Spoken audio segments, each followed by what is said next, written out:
Hoje o tema: atrasos na alfabetização. Para a gente falar de atraso na alfabetização, eu preciso prever se há um tempo certo. O que é um tempo certo para a alfabetização? Eu vou querer alfabetizar em que ano, né? Tem muitas mães que me perguntam: Selma, meu filho tem 2 aninhos e será que eu já devo alfabetizar? O que acontece com essa faixa etária, né? E aí eu já respondi alguns dias aí, mas vou repetir uma coisa muito importante. O interesse da criança comanda muito quando eu devo dar mais atenção para responder as perguntas que ela mesma traz. Quando ela pergunta que letra é essa, eu tenho mais é que começar a responder sim, porque o interesse já está aí despertando, não é? Mas há uma característica própria de criança, um desenvolvimento que vai ocorrendo conforme o crescimento. E a gente percebe ainda, gente, se vocês observarem bem os filhos de vocês, que há momento certo para tudo, que não precisa antecipar as coisas. Há, sim, muita cobrança social, até das amigas da mamãe, né? Em querer saber, seu filho já está lendo, o meu já conhece letras, o meu já conhece isso, já sabe escrever o nome, já sabe escrever isso ou aquilo. Essa comparação entre crianças não deve acontecer, porque cada criança é única, cada criança é uma, cada criança tem um ritmo. Agora, é claro, a neurociência trouxe para a gente conhecimentos riquíssimos, a psicologia, riquíssimo, trouxe para a gente pedagogo, né? Eu, da minha área, uso muito do conhecimento da neurociência, por quê? Porque ela explica para a gente muitas questões sobre o que deve acontecer em cada faixa etária, certo? E nessas características de cada faixa etária, a gente procura dar o estímulo adequado, tá? Então, o tempo certo de aprender a ler e a escrever varia de criança para criança, mas há um limite máximo que se espera que a criança já tenha alcançado essa aprendizagem, já tenha desenvolvido essa habilidade que é decodificar o símbolo e saber então ler e saber escrever, que é tirar da voz a letra.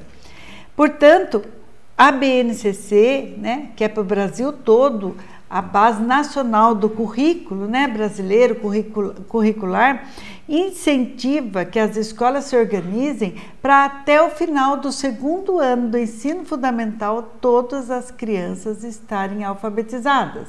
Isso significa que é a criança no final do 7º ano de vida, de 7 para 8 anos, esta criança deverá estar alfabetizada. Portanto, isso indica o final do processo, mas não indica o começo. Agora, o que diz lá na educação infantil? Indica a questão do letramento. Letramento que é colocar a prática da leitura dentro da vida da criança. Fazer a criança sentir que ler e escrever faz parte do dia a dia da nossa vida, da sua vida, da vida dela. Aí, então, eu vou pensar, o tempo certo já na educação infantil está ocorrendo. Desde que eu mostre livrinhos para a criança, que eu já estou lendo para ela, eu já mostro que existe um mundo onde tem uma comunicação aí por escrito que eu vou me apropriar. E ela vai ter curiosidade de aprender. A neurociência aponta que a gente vai estar pronto, né? A criança está pronta por volta de 7 anos, de 6 para 7, para sistematizar um pouco mais essa língua, tá? Então, ela pode iniciar por 4 anos. 4 anos já dá para você iniciar muita coisa em termos de som com a criança. 3 anos já dá. Aí, conhecimento de sílabas e letras e palavras, ela vai aprimorando e aprofundando conforme ela vai adquirindo consciência fonológica. Portanto, mas a neurociência diz que o nosso cérebro, a mente da criança, por volta de 6 anos, é que estará mais preparada, mais pronta as sinapses para receber esse estímulo mais um pouco abstrato, que é a língua. Aí tem a questão da dentição, né? A dentição é uma prova que a criança também está preparada, é a última célula. Quando cai o último dentes de leite, é a última célula herdada pela mãe que a criança tem. Ela vai trocando tudo. Em 7 anos, ela troca todas as células que ela herdou no nascer da mãe. Aí o dente de leite é o último que ela vai perdendo. E esse é um bom sinal de que eu já posso ler e escrever, começar a aprender mais. Mas assim que eu digo, mais todo dia, com atividades, com bastante direcionamento. Outra questão é a questão dos métodos, porque o tempo certo para ler e escrever exige, então, método assertivo, método certo para que ela se interesse e goste de ler e escrever. Esses dias, mamãe me mandou um e-mail. Eu respondi para ela, não sei se ela está me assistindo, mas fiquei bastante preocupada. Quanto que a criança dela está desinteressada. Chega a atividade da escola, atividade que está muito aula remota, né? Agora, com esse período, as mães recebem as aulas e tem que reproduzir com os filhos em casa. E essa mãe, assim, desesperada, falou: meu filho não quer saber daquelas aulas, não se interessa, não gosta nem um pouco dessas aulas. Aí eu fico questionando, será que a escola está atendendo, de fato, através do ensino remoto, atendendo a necessidade do seu filho?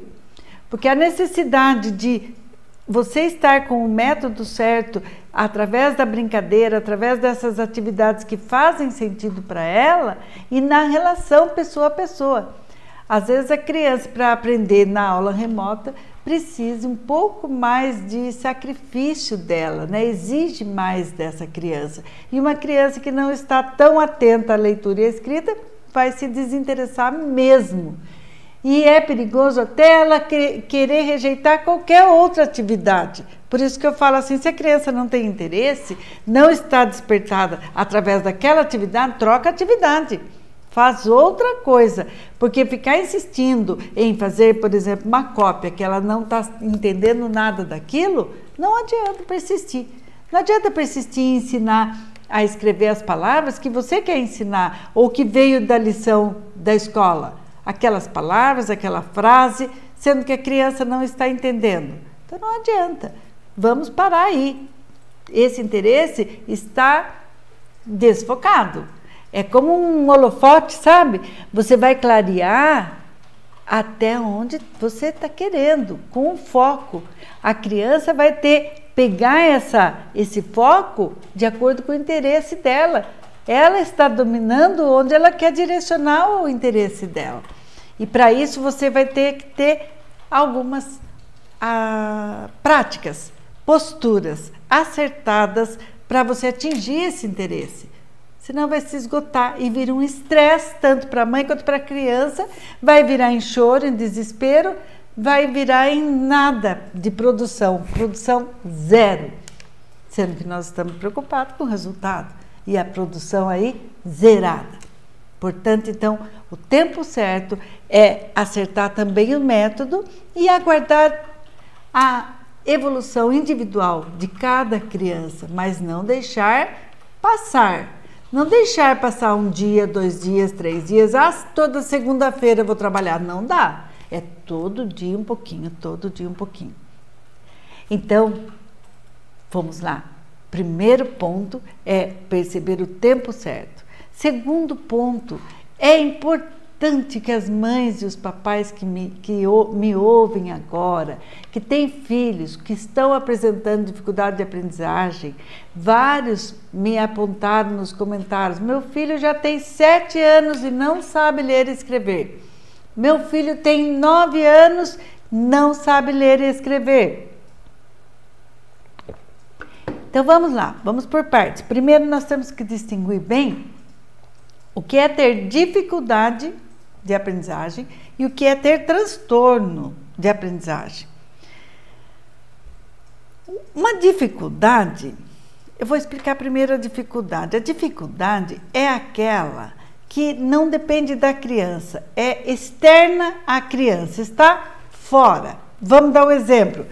O método, a escola, o ambiente. Uma criança que está num ambiente que não tem nada preparado para ela querer ler e escrever, um ambiente que não tem livros, que não tem história, que não tem joguinhos, Esse ambiente não estimula nada a criança. Então, ela pode ter dificuldade mediante um ambiente desestimulador. Um ambiente que chega até a causar o estresse emocional. Amanhã nós vamos falar um pouco sobre essa questão da emoção influenciando na aprendizagem. Tá? Uma dificuldade de aprendizagem provocada por emoções desequilibradas. Esse será o tema de amanhã. Hoje, o foco é que a gente entenda a dificuldade de aprendizagem, ela vem de fora para dentro. Se a criança está vivendo um ambiente agressivo, com gritos, ou com chantagem, ou com pressão em cima dela, muita pressão deixa ela insegura, pálida, ela empalidece, ela fica com medo, ela perde a fome, ela tem ânsia, dor de barriga. Bem na hora de estudar, dor de barriga, dor de cabeça. São sintomas que ela vai somatizar, provocados às vezes pela pressão externa. Isso causa dificuldade de aprendizagem? Causa dificuldade de aprendizagem. Outros fatores externos é um ambiente de cultura mesmo. Às vezes ela ela fala errado. Por que ela fala errado? Porque ela ouve errado, né? Se ela convive com pessoas que estão com uma fala errada, eu não quero fazer ela falar certo. Então ela tem uma influência de fora para dentro, é uma dificuldade da fala, mas é cultural. Uma criança que fala é criada às vezes por pessoas que estão falando errado com ela, né? Bicicleta, em vez de bicicleta. Aí ela vai falar bicicleta. E daí ela está errada, ela que tem problema? Não, peraí, o problema está aqui no ambiente. Ela copiou, ela imitou o ambiente. Então, quando a criança tem algumas características de dificuldade, eu tenho que observar o ambiente. Esse é um ponto da dificuldade de aprendizagem. Outra questão agora é falar de transtorno. O que é um transtorno? Um distúrbio de aprendizagem. Um transtorno é quando eu tenho estou prejudicada neurologicamente. Depende muito da neurobiologia, né? A composição da criança, ela está comprometida em alguma área. Aí ela vai ter um distúrbio de aprendizagem, que pode ser um transtorno de hiperatividade e atenção, pode ser uma dislexia, uma dislalia, disgrafia, pode ser um transtorno do autismo, do espectro autista, pode ser vários transtornos, tá? Um TOD, qualquer transtorno que envolva, então, a questão neurológica, que é física da criança, para a gente saber, precisa de uma avaliação multidisciplinar. Eu preciso de uma fono, de um psicólogo, de um neuropediatra. Não fica só no neurologista, tenta achar neuropediatra, porque o neuropediatra tem uma visão mais ampla sobre a característica da criança e da questão do sistema nervoso central, que é onde é afetado por um transtorno. A questão de buscar talvez o psicopedagogo, uma opinião de diversos profissionais, não ficar numa só opinião, mas formatar esse diagnóstico, ver se tem um diagnóstico quando a criança já tem acima de 7 anos, 8, 9 anos e ainda não está lendo e escrevendo.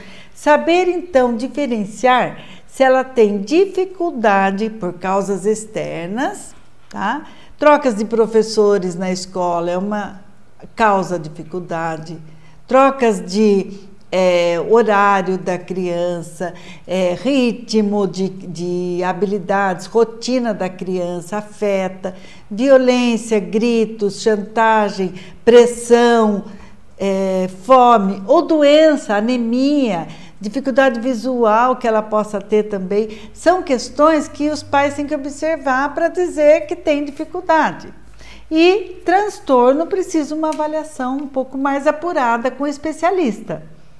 Talvez até uma intervenção medicamentosa, mas só deve entrar com algum medicamento se for pelo médico, Não vão na história das comadres, de ficar passando remédio de um para o outro.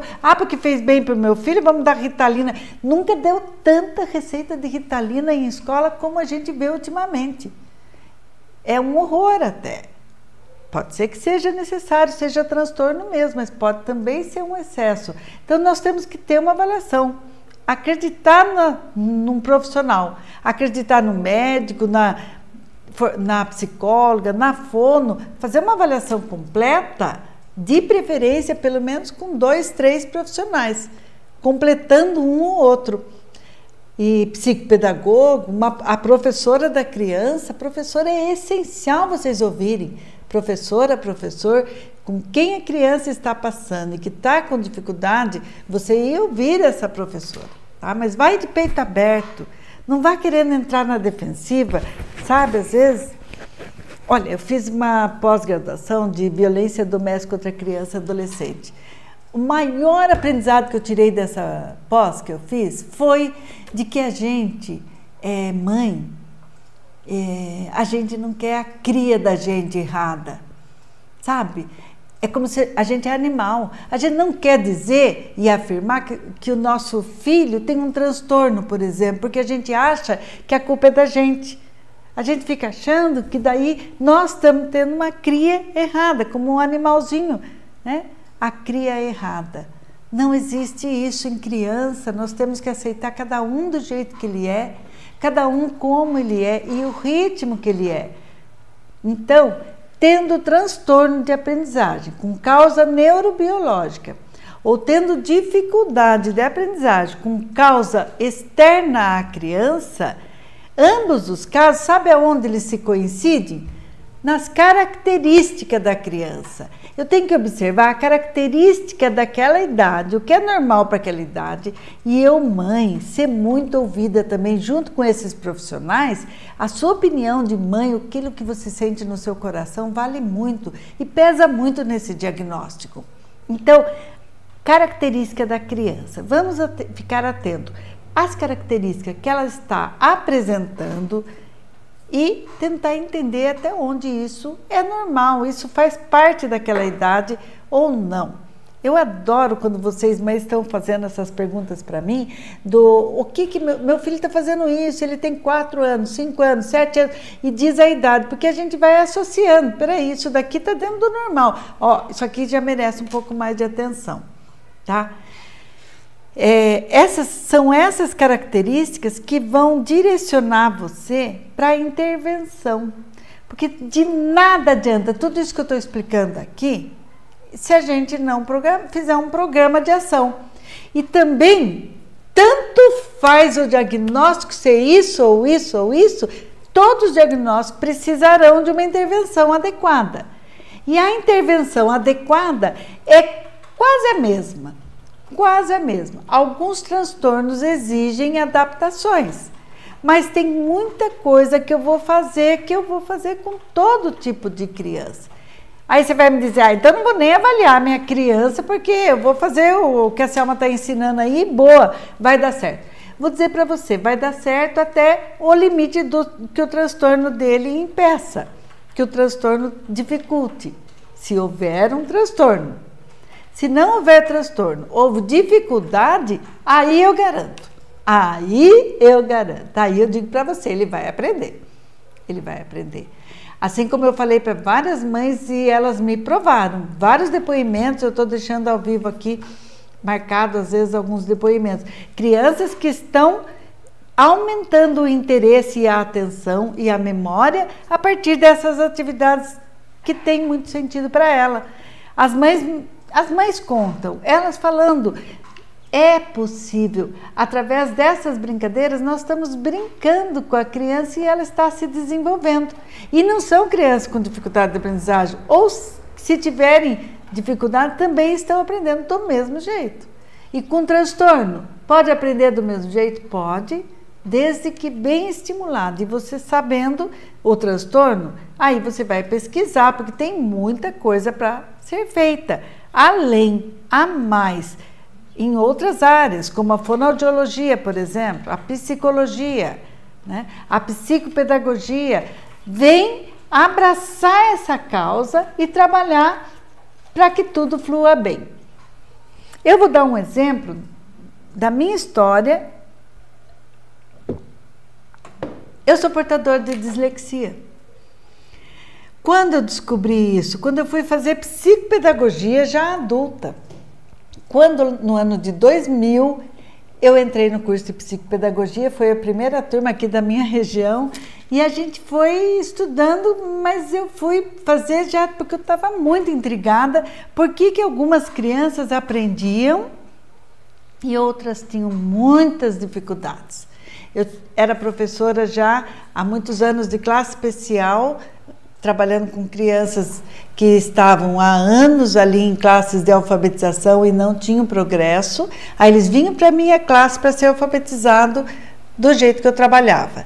E eu trabalhei nessa classe, que era da rede estadual do estado de São Paulo, que era a antiga classe especial, na década de 86 até 90, 93. Eu trabalhei por 8 anos com essas turmas. Em muitos casos, eu tenho muitos casos que eu posso contar de sucesso, de autista que se alfabetizou, de síndrome de Down que se alfabetizou, de criança com dificuldades e distúrbios comportamentais muito, muito sério, de criança com deficiência intelectual. Claro, cada um no seu limite. Aprenderam pelo menos a ler palavras básicas para sobrevivência e outros a ler fluentemente. E o que aconteceu? Aí eu fui pesquisar, porque tinha algumas crianças mais graves que não conseguiram ler e escrever. Não conseguiram. E olha que foi trabalhado muito. Aí eu fui aprender e a área da psicopedagogia com a neurociência completou muito para mim, para eu entender por que aquelas crianças que estavam mais comprometidas, alguma área do cérebro que estava comprometida de fato, impedia um aprendizado da língua, mas não impedia outros aprendizados. Aí a gente começa a ver e trabalhar com a mãe a importância de enxergar o ser humano como um todo. O ser humano com diversas habilidades. Tem algumas habilidades que, de fato, para uns é muito difícil, mas para outros é mais fácil. E tem outras habilidades que ele nunca foi experimentado, de repente para ele é fácil. De repente, para ele, é muito mais fácil. Eu tive um caso de um aluno que era deficiente intelectual, ele não conseguia aprender a ler e escrever, e ele queria muito, mas ele se satisfez aprendendo o nome dele e da família dele. Não saiu mais do que isso. Ele já tinha quase 14 anos quando veio para mim. Acho que perdeu muito período de estimulação, mas a gente descobriu uma habilidade manual dentro da argila e do tridimensional, que ele fazia umas obras muito lindas manualmente.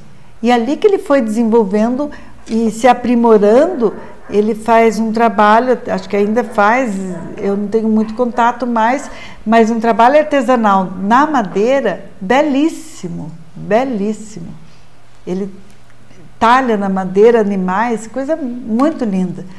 Então eu digo para você, o ser humano não há limite, só que há o tempo certo, há o tempo certo.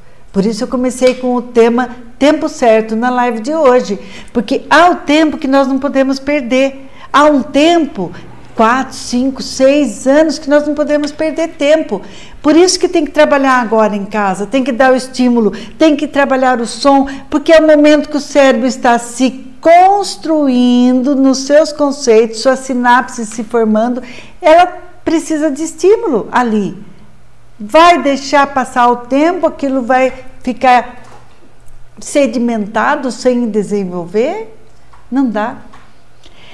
Qualquer habilidade que você olha a dislexia aqui.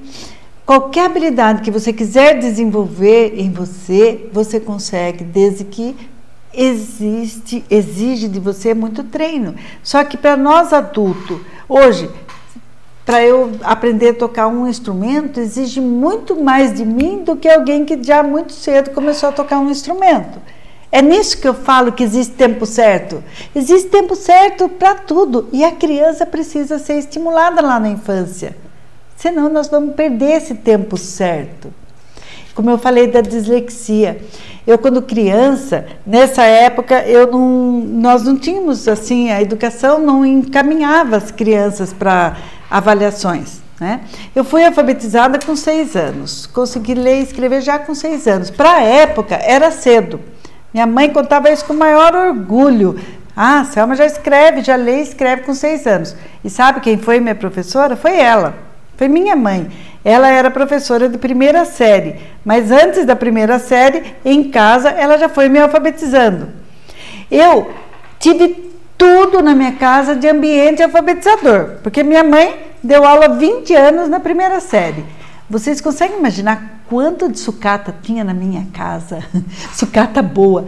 Eu aprendi a contar com tampinhas de pasta de dente, com tampinhas de garrafa. Tinha sacolas e sacolas de materiais na casa da minha mãe, na minha casa. Então eu cresci brincando muito com esse material. Eu fui muito estimulada com esse material.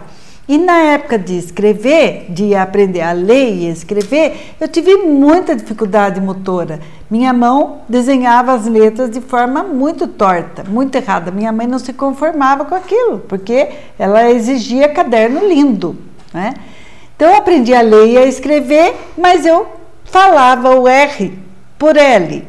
É um outro sintoma de dislexia. Uma característica, não vou dizer sintoma porque não é uma doença, né? É uma característica de um pensamento disléxico.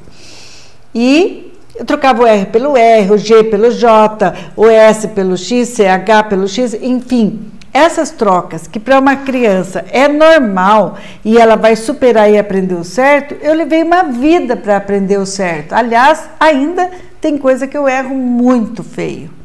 Erro.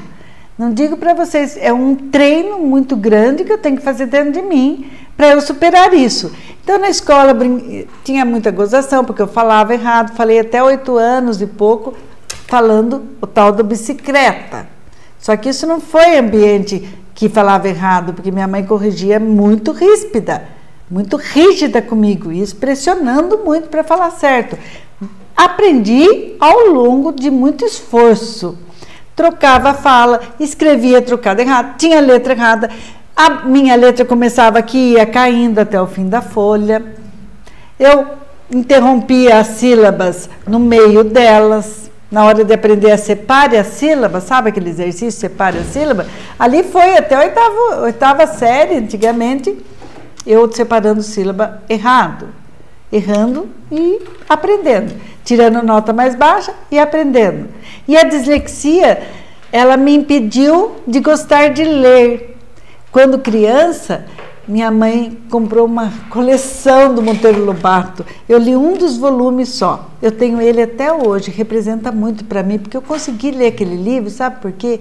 Eu adorei o Narizinho, adorei o Visconde de Sabugosa. Eu adorei aquelas histórias e eu consegui ler aquele livro. Só que sabe quando eu fui ler aquele livro? Quando eu já estava no magistério. Quando eu fui aprender já na época de ensino médio.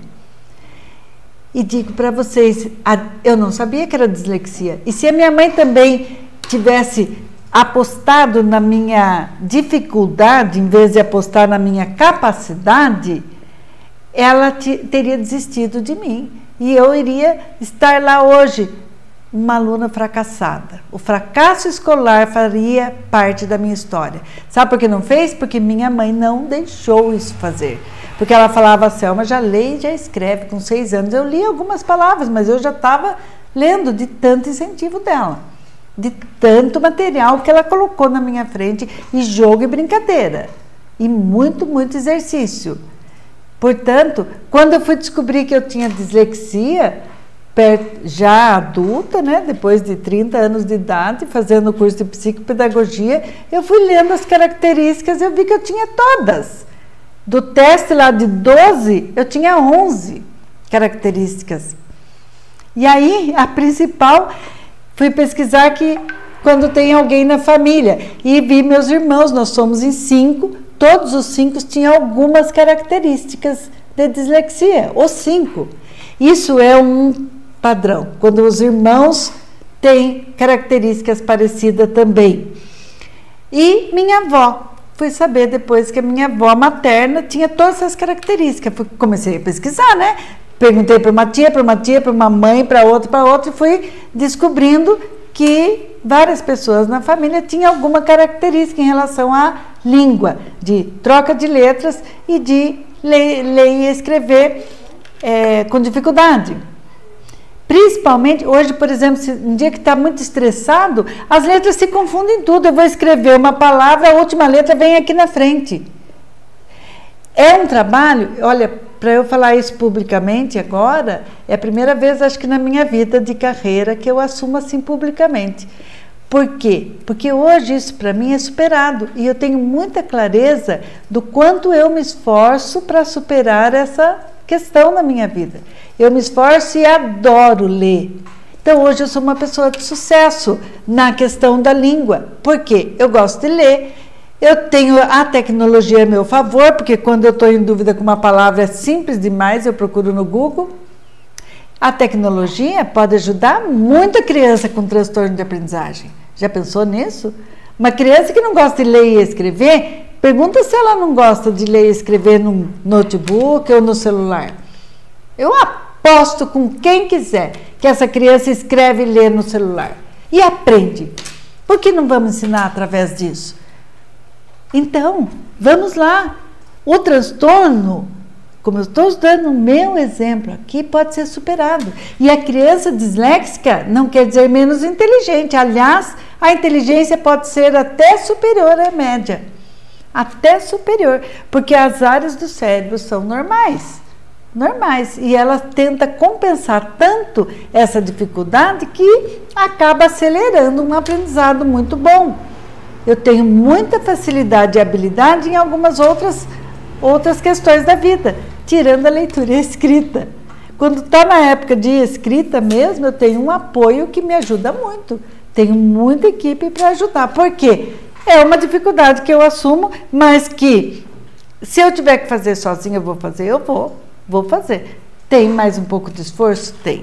É um esforço danado, sabe? Sintam que essa criança pode estar sentindo um esforço danado para ela prestar um minutinho de atenção. Se ela tem dificuldade, às vezes esse esforço para ela é muito maior do que o seu para aprender uma coisa que você já sabe. Pense você com o seu trabalho, quando você tem um desafio novo, algo para aprender. O que te exige de esforço? O que te exige de energia? É essa energia que a criança coloca ali. Essa energia, essa atenção quando tem uma prova na escola. Ah, meu Deus, que arrepio. E aqueles cadernos de caligrafia que a vida inteira eu fiz? Que aí os meus professores, desconhecendo o que é dislexia, achavam minha letra feia e eu tinha que fazer cadernos e mais cadernos de caligrafia. Nas minhas férias, meus trabalhos de escola era caderno de caligrafia.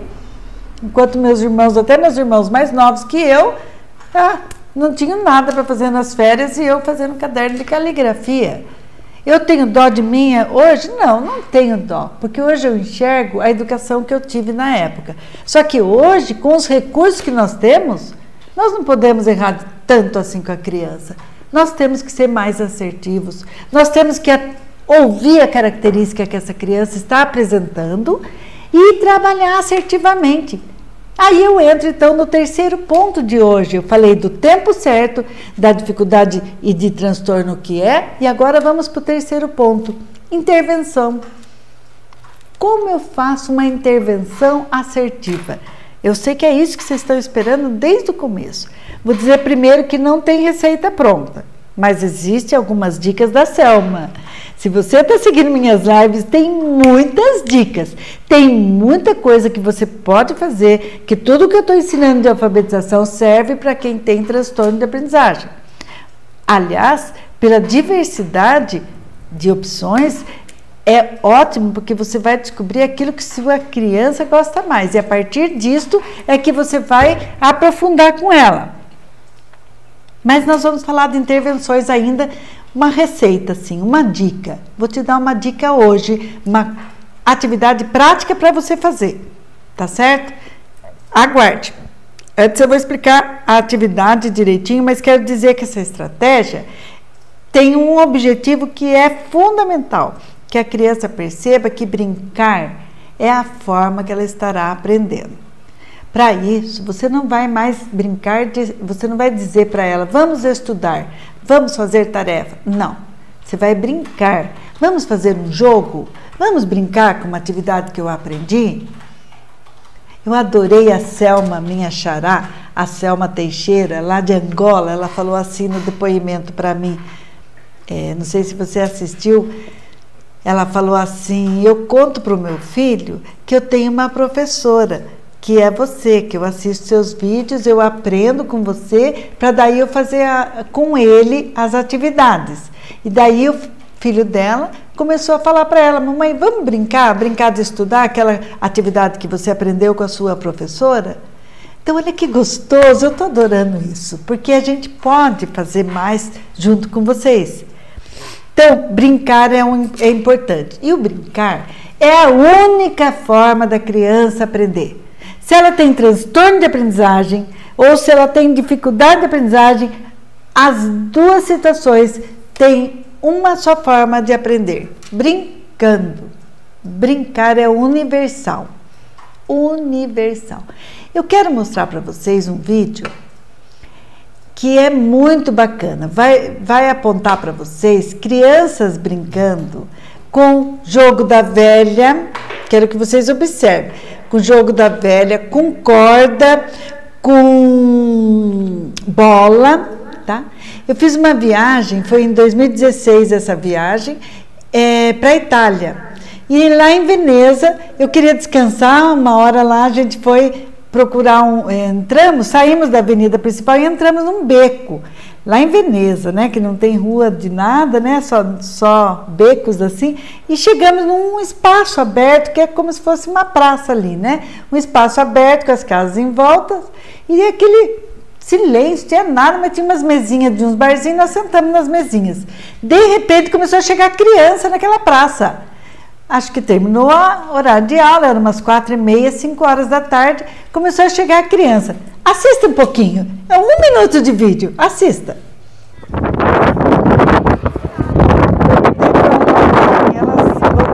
crianças da escola, agora são 4 horas, saíram da escola primária e vêm aqui para brincar, mãe e filhos. Olha as crianças jogando o jogo da velha. No chão de uma praça. E as mães sentadas no banco olhando. Daqui vão para casa. Nós estamos sentados num barzinho quieto ali. Quando começou a chegar a criança, eu olhei sem parar. Lá no fundo, meu marido olhando. Eu filmar criança. Lá, os meninos se juntaram naquele canto para jogar bola, já vieram com um monte de bola na mão. Só ali tem 3 bolas. Mais uma bola aqui. E lá ao fundo as crianças, as meninas brincando de corda. Uma ensina a outra. As pequenininhas com as maiorzinhas.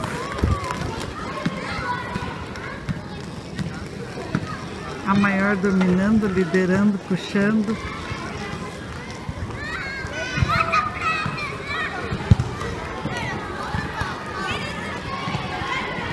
Turistas passando por meio da praça. Lá um monte de criança. E tá frio, as mães estão sentadas conversando naquele banquinho. A mãe me disse que aqui as crianças brincam. Lindo.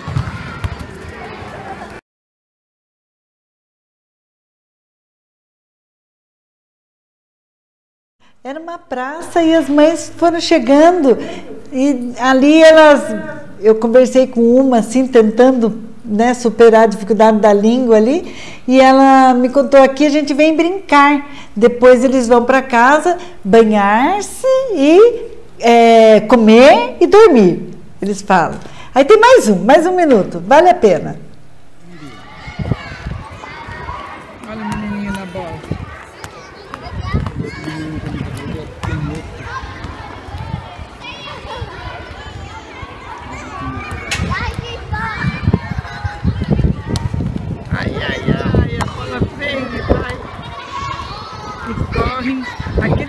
dois ali do fundo estão brincando. A menininha chuta melhor que o menino.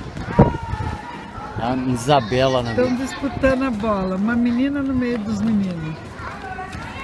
Ela tá nem ligando. A menina não tá nem ligando muita bola. Ela quer que chute pra ela pegar.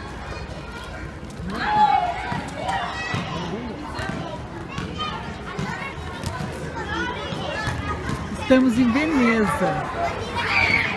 Mais mães chegando com criança. Aqui é um beco que sai na avenida principal, ali beirando a lagoa.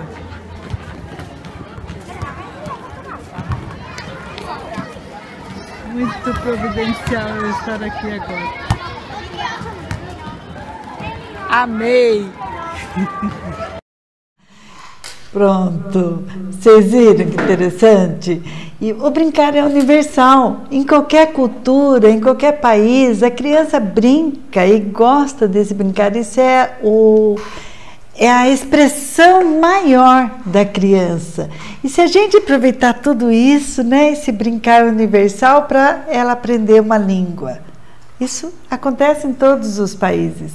Ali vocês viram o jogo da velha, corda, bola, e as mães sentadas para proporcionar um espaço para as crianças brincarem, um espaço onde elas pudessem se socializar.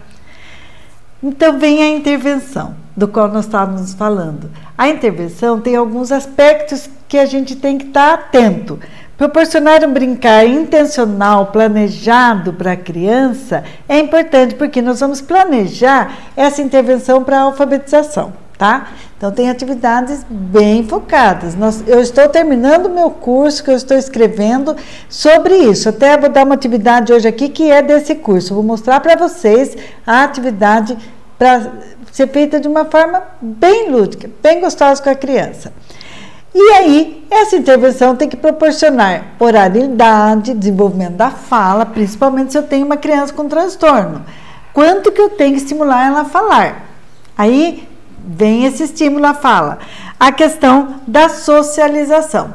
Como nós estamos impedidos de pôr muitas crianças juntas, vocês estão em casa em tempo de pandemia, que o social aconteça dentro da casa mesmo.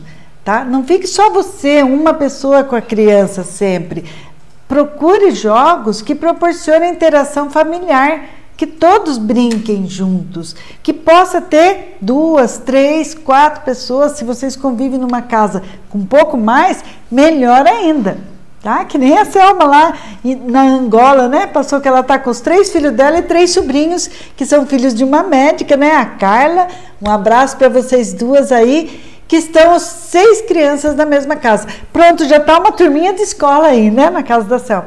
Mas quem tem um só, ou pelo menos uma criança que ele conviva com 2 adultos, já tem um grupinho, já dá um joguinho legal. Então, de vez em quando, tenha agrupamentos. Por isso que na escola também o método ideal seria os agrupamentos de crianças dentro da sala de aula, que a gente conseguisse, é meu sonho, que um dia a educação brasileira tire as crianças de uma detrás da outra e vire as carteiras um pouco mais de frente, para as crianças interagirem uma com a outra. Vire as crianças, né, professor? Agrupe 5, 6 crianças aqui, 5, 6 ali, cada uma numa atividade, faz o rodízio de atividades. Sabe aquela atividade do circuito que eu dei para vocês fazerem lá em casa, os pais? Aqui numa live tem o circuito. Pense numa sala de aula, um circuito de grupinhos de alunos. E dá certo porque eu já vi isso em prática. Eu já fiz e já tenho muita experiência dessa linha que a gente vê aí pelo mundo afora, né? Como a escola lá de Porto, existem muitas escolas. São Paulo, a Grande São Paulo tem uma escola que tem esse método. São formas de atingir a característica da criança, e a criança com dificuldade de aprendizagem não vai se sentir deslocada, ela vai se sentir integrada nesse grupo. A escola inclusiva precisa ser repensada. Do jeito que está hoje, é difícil uma criança com transtorno de aprendizagem acompanhar uma turma de ensino fundamental. É muito difícil para essa criança. Ela precisa de apoio fora, mas ela precisava que a escola adequasse atividades para ela, fazer adaptação curricular. Bom, mas aí é outra esfera, não vou entrar nessa ainda, qualquer dia eu faço uma live só para a professora aqui.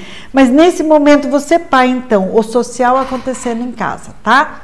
Social, a oralidade e o brincar.